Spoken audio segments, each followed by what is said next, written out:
শুধু দর্শক মন্ডলী, আসসালামু আলাইকুম। আশা করি আপনারা ভালো আছেন। আমি ডাক্তার শামস মাহমুদ নোমান।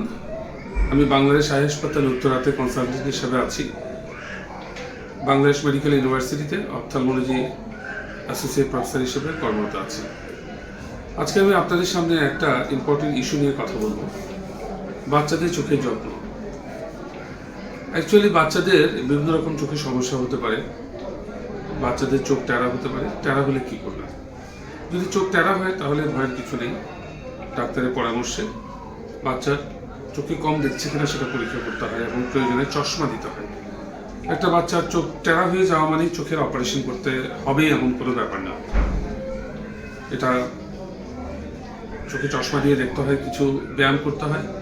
তারপরে বড় হতে হতে যদি ইম্পর্টেন্ট মনে হয় এবং যদি দেখা যায় যে বাচ্চার চোখ বাঁকায় রয়ে গেছে, তখন প্রয়োজনে অপারেশন করতে হয়। বাচ্চাদের চোখ দিয়ে পানি পড়তে পারে, শুধুমাত্র মেসেজ করেই এই পানি পড়া বন্ধ করা যেতে পারে।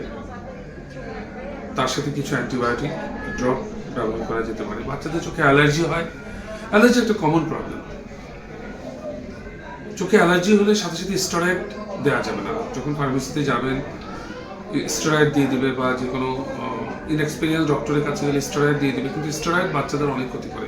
চোখে গ্লোকোমা নামক রোগ করে চোখটাকে ব্লাইন্ড করে দেয়। ডাক্তারের পরামর্শ মতো অ্যান্টিহিস্টামিন কিছু ড্রপ আছে, কিছু ট্যাবলেট আছে, এগুলো খেলেই অ্যালার্জি নির্মূল করা যায়। এছাড়াও